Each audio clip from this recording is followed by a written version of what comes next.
journal vous est offert par le FPI, Fonds des promotions de l'industrie, votre partenaire privilégié pour la réussite de vos projets.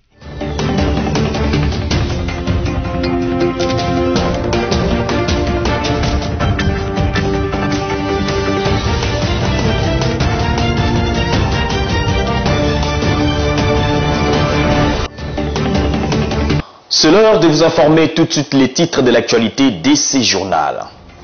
Covid-19 en République démocratique du Congo après leur première dose du vaccin contre cette pandémie. Félix Tshisekedi et Denis Nyakeru ont pris cette fois-ci la dose qui restait pour boucler leur cycle vaccinal contre le coronavirus. Violences sexuelles en RDC, les rideaux de la table ronde inclusive. Des travaux pour la mise en place du Fonds national des réparations sont tombés le jeudi 21 octobre à Kinshasa. Moïse Katumbi, à lors d'un meeting tenu à Lubumbashi, condamnait la politique de débauchage des membres de partis politiques vers d'autres regroupements qui est en vogue ces derniers temps en République démocratique du Congo. Après le titre, place au développement, mesdames et messieurs, bienvenue.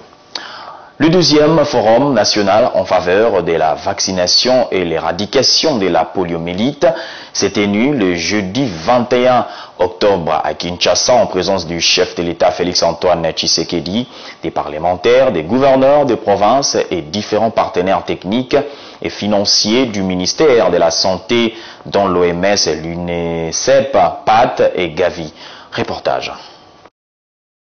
La deuxième édition du Forum national sur la vaccination et l'éradication de la poliomyélite en République démocratique du Congo se tient près d'une année après la première qui a eu lieu à Kinshasa au mois de juillet 2019. Il est question ici de renouveler l'engagement pris par les parties prenantes en vue d'un financement durable pour la vaccination et la mise en œuvre des stratégies innovantes afin d'améliorer la couverture vaccinale en RDC. Sous le leadership éclairé du chef de l'État Félix-Antoine Tshisekedi Tshilombo, qui fait de la couverture santé universelle l'une des priorités de son mandat, ce deuxième forum vise entre autres objectifs de maintenir l'engagement des partenaires et du gouvernement en vue de faire progresser les objectifs de la RDC en matière d'éradication de la poliomyélite et de promouvoir la vaccination systématique. Rebâtir un système de vaccination solide, efficace et performant au bénéfice de tous les enfants congolais, c'est l'essentiel de la déclaration signée il y a 2 ans par le chef de l'État Félix-Antoine Tshisekedi Tshilombo, objectif qui a porté ses fruits. Je suis heureux de vous annoncer que nos efforts conjugués ont commencé à produire des résultats concrets. En effet, alors que seulement un tiers des enfants étaient complètement vaccinés lors de notre rencontre en 2019, aujourd'hui, ce sont plus de la moitié des enfants congolais qui reçoivent l'ensemble des vaccins prévus dans notre calendrier vaccinal. En seulement 2 ans, nous avons parcouru la moitié du chemin que nous nous étions fixés. Ce résultat jamais atteint auparavant pour la vaccination dans notre pays est la résultante de l'engagement de tous et du travail acharné des équipes de terrain.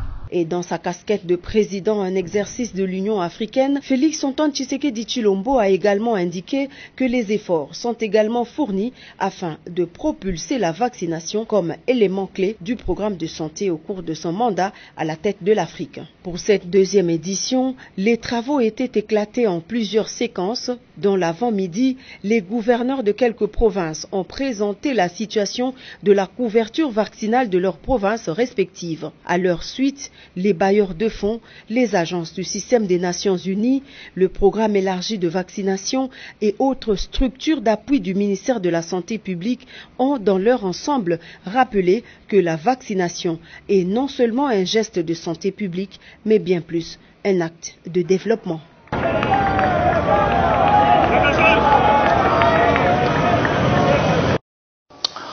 Après leur première dose du vaccin contre la Covid-19, Félix Tshisekedi et Denis Nyakeru ont pris cette fois-ci la dose qui est restée pour boucler leur cycle vaccinal contre le coronavirus. Le jeudi 21 octobre, en début de la soirée, le couple présidentiel a reçu la deuxième dose de vaccin anti-Covid-19 à la clinique présidentielle. Reportage presse présidentielle. La trentaine de jours d'intervalle consommés, le couple présidentiel est revenu sur le même site de la clinique présidentielle de l'Union africaine pour recevoir la seconde dose et boucler ainsi son cycle vaccinal. Après prélèvement de signes vitaux et quelques formalités d'usage, le président de la République, Félix Antoine Tshisekedi Tshilombo, est le premier à se faire administrer la dose complémentaire avant que la première dame de la République, Denise Nyakeru Tshisekedi, n'en fasse de même.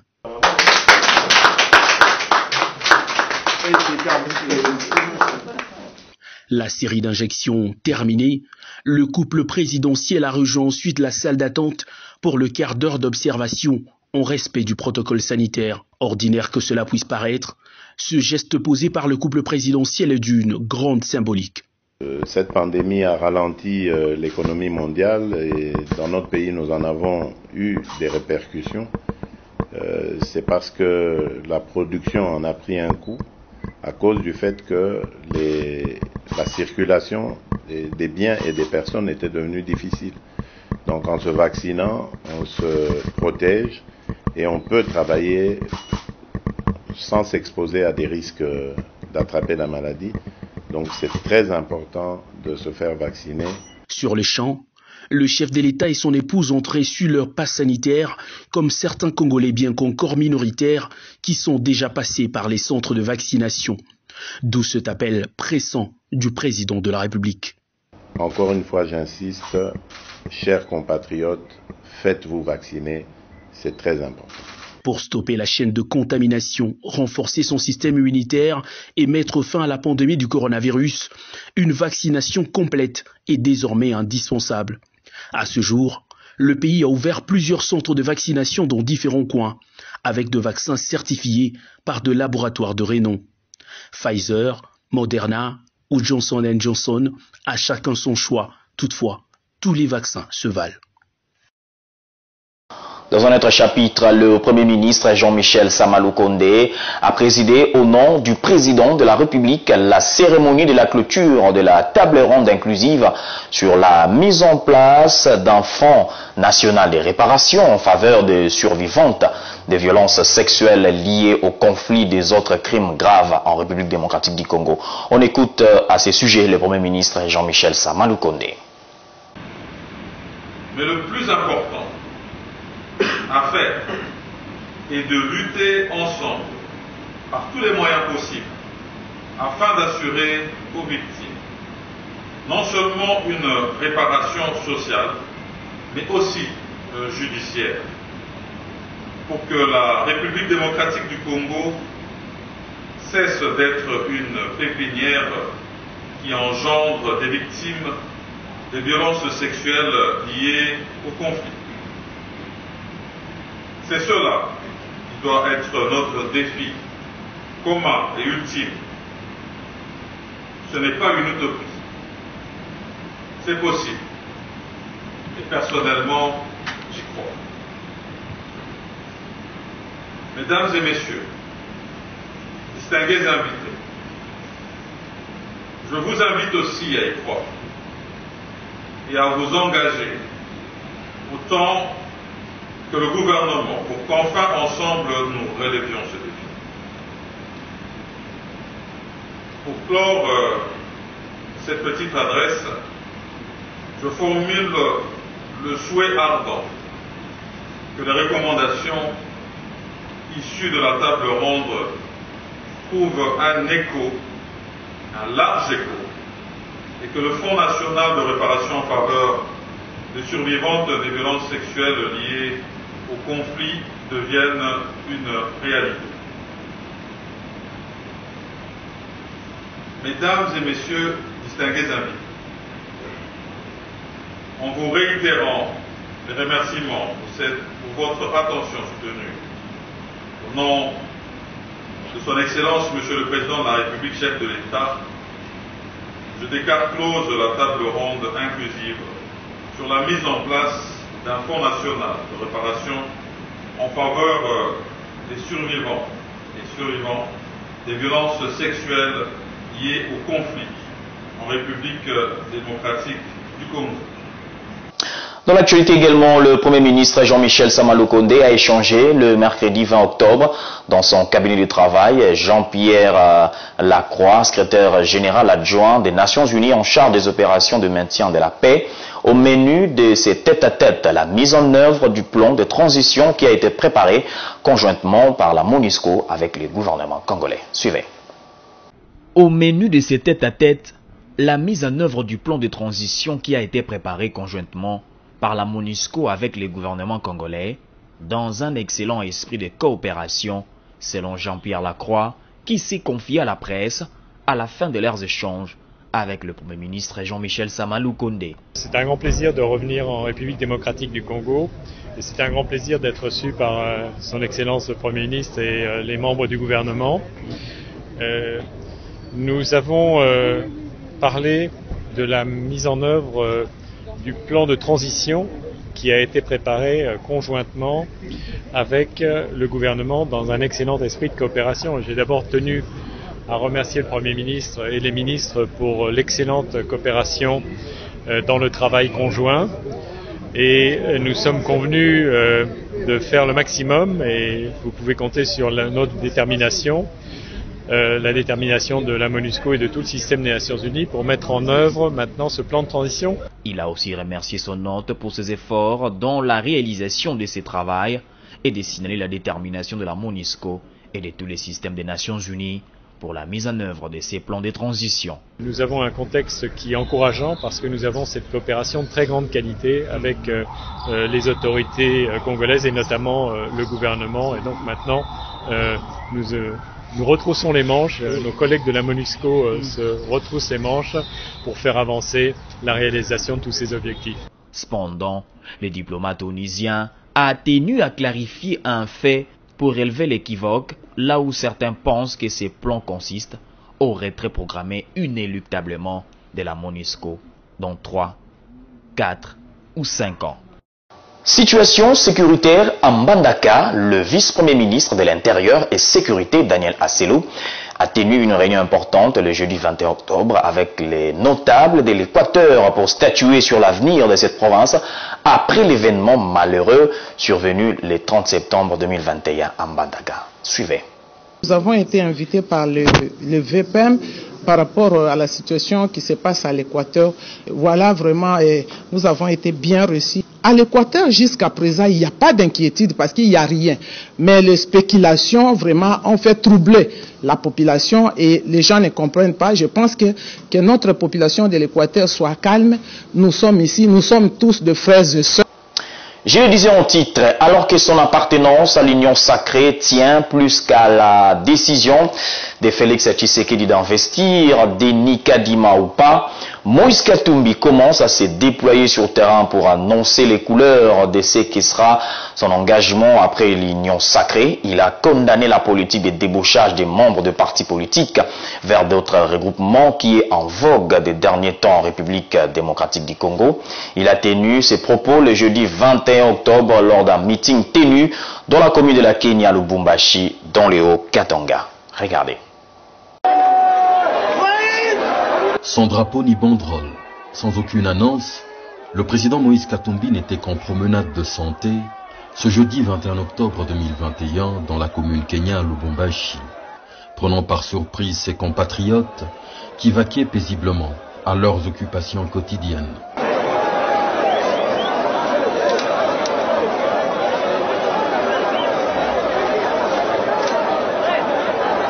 Ce qui se produit dépasse alors toute attente, comme s'il s'agissait d'une génération spontanée.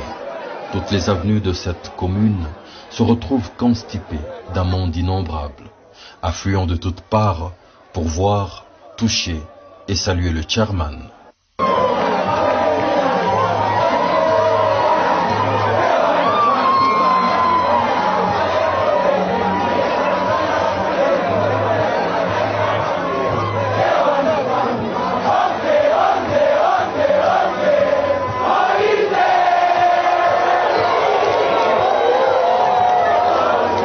fur des pas, la procession ne fait que s'agrandir, plus vive, plus vocale.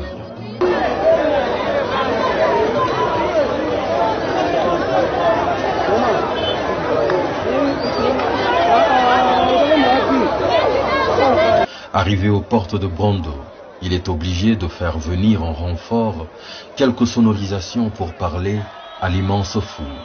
Ses premiers mots sont pour ses grands frères de lutte d'heureuse mémoire.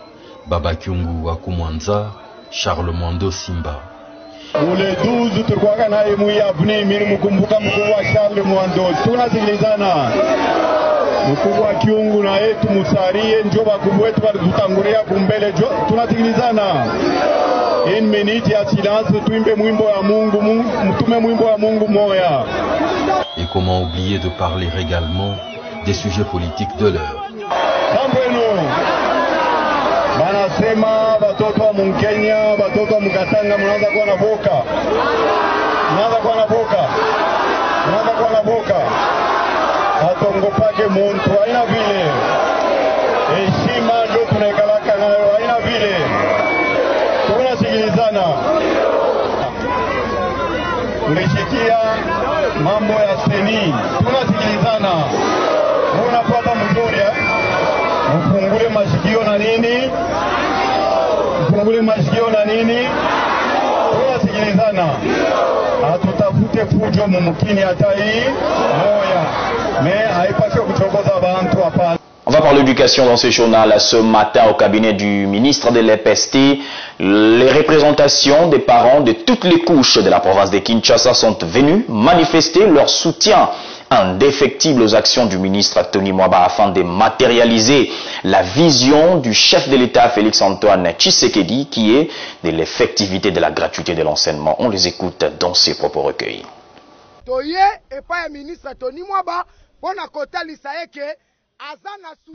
Nous sommes venus au cabinet du ministre Tony Mwaba pour lui témoigner le soutien indéfectible de tous les parents de la ville de Kinshasa. Aucune personne lui mettra mal à l'aise. Nous nous sommes déplacés avec notre mémo pour dire qu'il ne cède pas à la manipulation, parce que l'applicabilité de cette gratuité de l'enseignement de base est une volonté populaire manifestée dans la Constitution du 18 février 2006.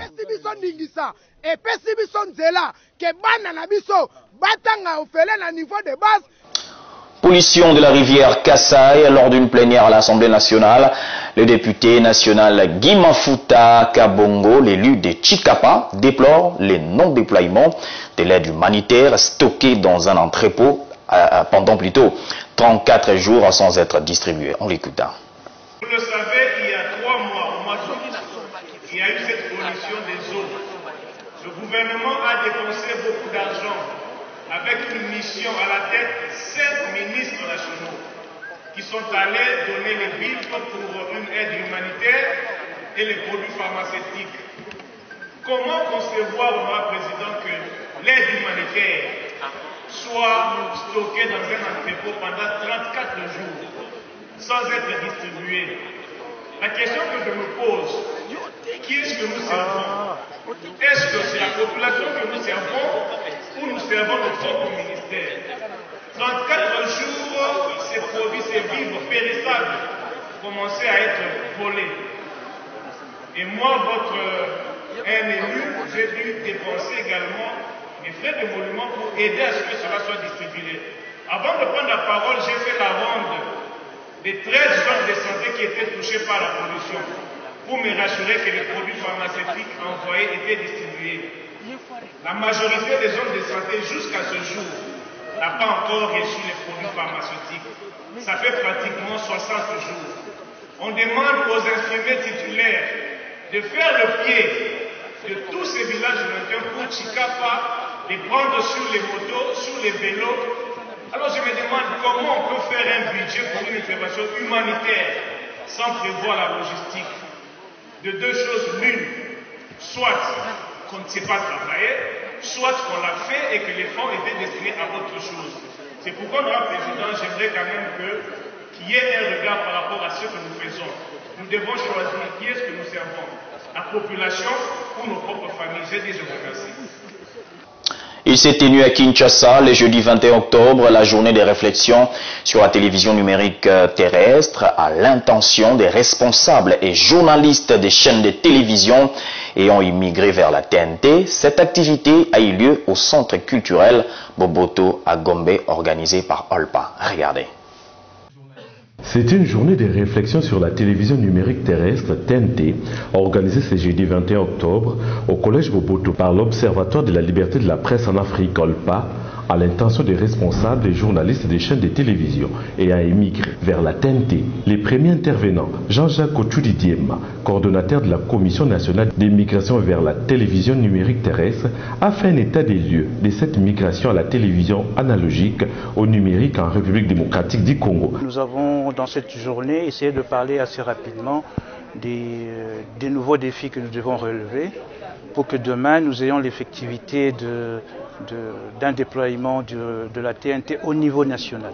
Donc nous avons échangé en fonction de ça et trouvé des pistes et des solutions sur ce qui existe et ce qui devra exister demain. Quid de la régulation des médias TNT par les conseils supérieurs de l'audiovisuel et de la communication CESAC, un point exposé par les coordonnateurs du centre de monitoring des médias congolais. Les cadres légaux sur les médias TNT et leur contribution au processus de la démocratisation en République démocratique du Congo.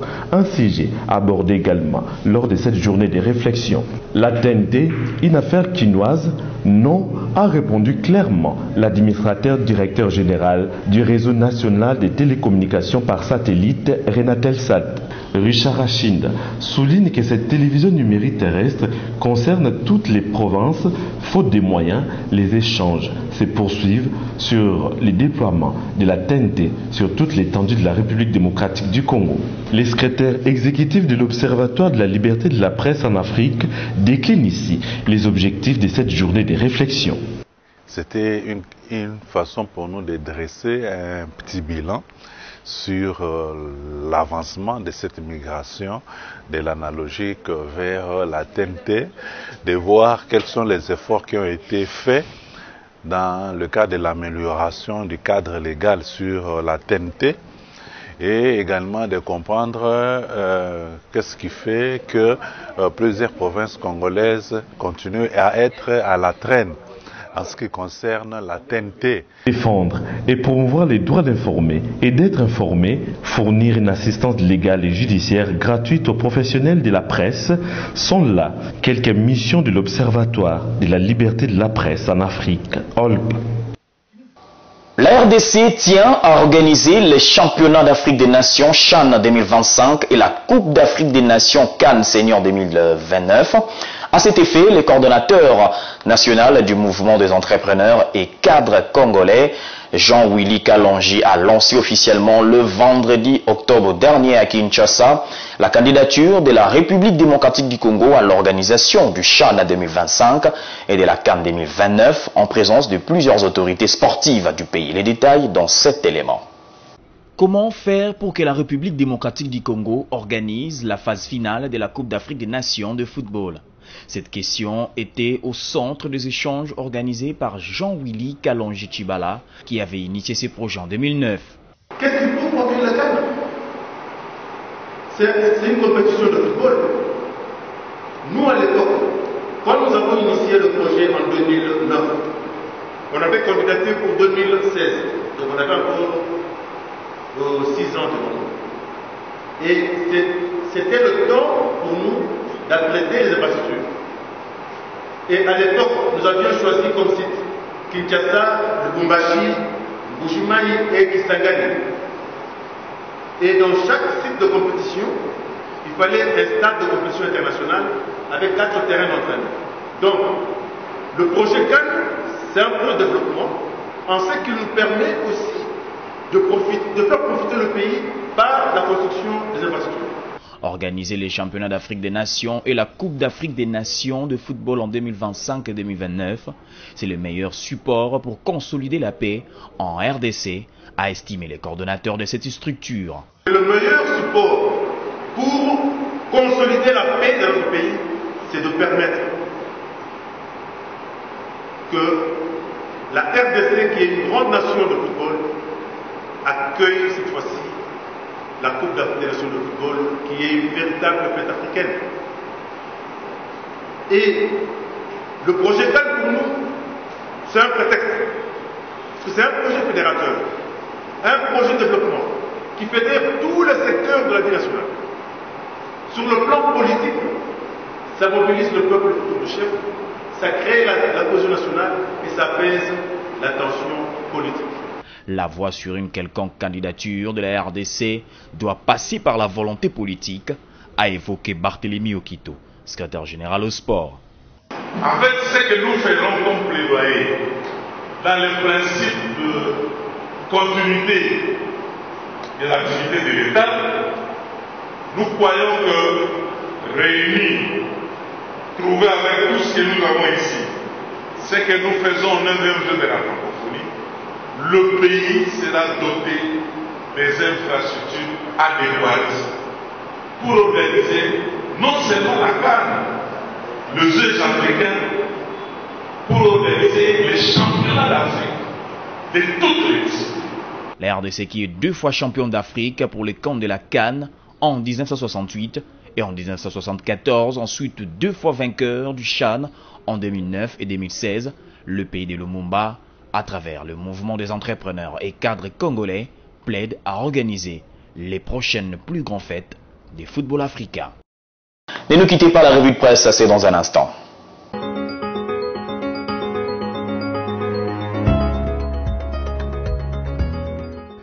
Bienvenue à la revue de presse de ce jour. Commençons par Forum des As qui écrit « Fachi appelle à consentir les efforts pour vacciner 3 millions d'enfants par an ». Le président de la République, Félix-Antoine Tshisekedi Tshilombo, a lancé jeudi 21 octobre à Kinshasa le 2e forum national en faveur de la vaccination et l'éradication de la poliomyélite en RDC. Félix Tshisekedi a invité les Congolais ainsi que les partenaires à intensifier les efforts pour encore plus de résultats pour compléter le travail de vaccination de tous les enfants qui servira par ailleurs de preuve que la couverture sanitaire universelle est réalisable dans ce pays et à arriver à atteindre les résultats concrets en rapport avec les engagements pris dans la lutte contre la poliomyélite. Entre autres, la mise en œuvre du plan Machako pour la relance de la vaccination de routine dans toutes les provinces, l'achat de vaccins par le gouvernement et la contribution directe de gouvernements provinciaux aux dépenses liées aux activités et au suivi de la vaccination. Poursuivons avec l'agence congolaise de presse qui écrit « Désignation du président de la CENI, Samuel Massamboukidi soutient la candidature des églises autochtones ». Le représentant légal de l'église Lumière du Christ au Congo, Samuel Massamboukidi, a soutenu mardi au cours d'un entretien avec l'ACP la candidature des églises autochtones après l'entérinement le week-end dernier du président de la Commission électorale nationale indépendante CENI par l'Assemblée nationale. Samuel Massamboukidi dit soutenir la gestion de la CENI par Ngunza parce que les représentants des églises importées ont montré selon lui leurs limites dans l'organisation des élections de 2006, 2011 et 2018. Terminons avec Okapi.net qui écrit « Manifestation des élèves de Beni et Kinshasa pour la reprise des cours ». Les élèves des écoles publiques de Beni et de Kinshasa ont manifesté ce jeudi 21 octobre pour réclamer la reprise de cours. Leurs enseignants sont en grève depuis la rentrée scolaire le 14 octobre. À Beni, les élèves ont organisé une marche jeudi. Celle-ci est partie de l'Institut Kabalaka jusqu'à la sous-division de l'EPST, chutant finalement à la mairie. À tous ces endroits, ils ont remis un mémorandum réclamant la reprise immédiate et sans interruption des activités scolaires. L'objectif de cette marche consistait à rappeler leur message le mardi dernier. Lors de cette dernière marche, ils avaient promis passer à la grande vitesse si rien n'est fait dans l'immédiat. C'est tout pour cette revue de presse. Merci à vous qui l'avez religieusement suivi.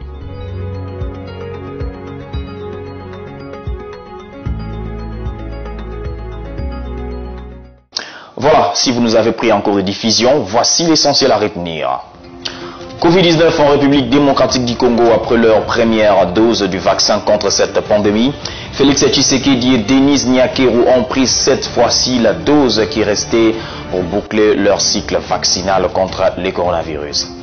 Violences sexuelles en RDC, les rideaux de la table ronde inclusive. Des travaux pour la mise en place du Fonds national des réparations sont tombés le jeudi 21 octobre à Kinshasa. Moïse Katumbi, à lors d'un meeting tenu à Lubumbashi, condamnait la politique de débauchage des membres de partis politiques vers d'autres regroupements qui est en vogue ces derniers temps en République démocratique du Congo. Ce journal est terminé. Merci de l'avoir suivi. L'actualité reste en continu sur votre chaîne. Vivez heureux.